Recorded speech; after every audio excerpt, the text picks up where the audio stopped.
Yes, good day X-Yachts friends. We're here just north of Copenhagen, and we've got Caroline, actually a first timer on board of an X-Yacht. She has a boat herself, but this is the first time that she's on board of an X-Yacht, and we want to learn her a couple of tricks. And the same tricks you can adapt for yourself as well in the near future when you're sailing on your boat.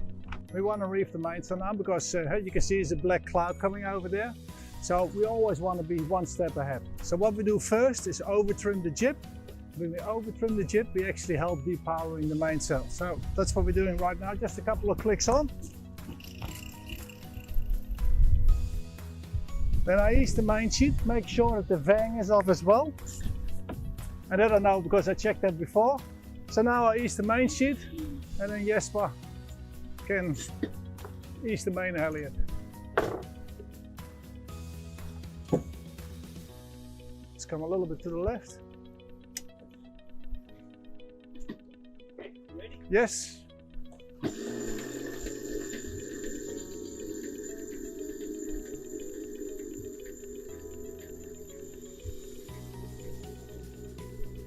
have to go 1 more meter here till we are sure that the batten is underneath the mandrel.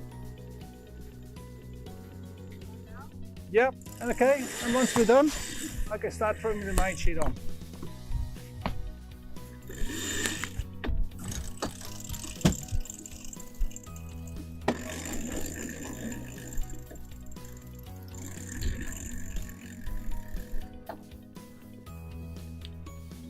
So that was really easy. You do it in 30 seconds. So now we've seen that the breeze has been dropping, so you actually want to have more power. And of course, one thing to get more power is to take the reef out. So that's what we're going to do. But we have to keep still certain steps. Again, over trim the jib a little bit when we are on a reach like this, because having the jib over trimmed actually deloads the mainsail. So that's what Jesper is doing right now.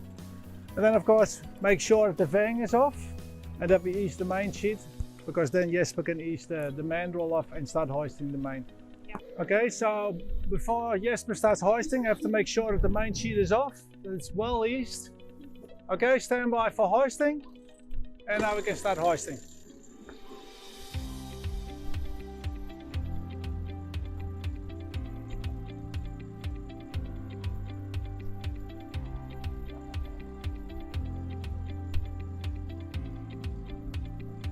Three, 2, 1, and stop. And as soon as the main is on, then I can start sheeting the main sheet on.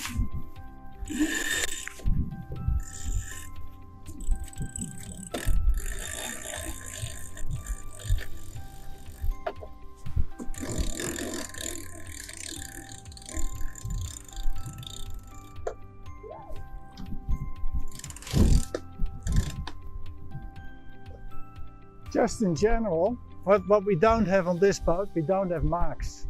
If you mark the halyard, then we really know where we are with each position.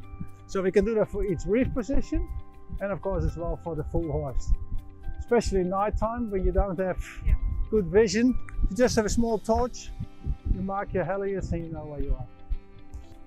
So what is really important, you probably have heard that, it's always a matter of planning as well. Like, hey, you do a maneuver, you make dedication to which person is doing what, and then you being the skipper gave clear commands. Ready for a furl, ready for a drop, ready for a tack, so that people actually know what's going on. So just keep communicating with your crew, because that's where the mistakes very often happen. The people don't know what they have to do. And of course, if you speak it through, we have time. It's a cruising boat, so you have time. So if it takes 5 minutes longer, as long as you don't make mistakes, you can still give yourself a tap on the shoulder. We did it nicely. So communicate with your people and talk the plan through.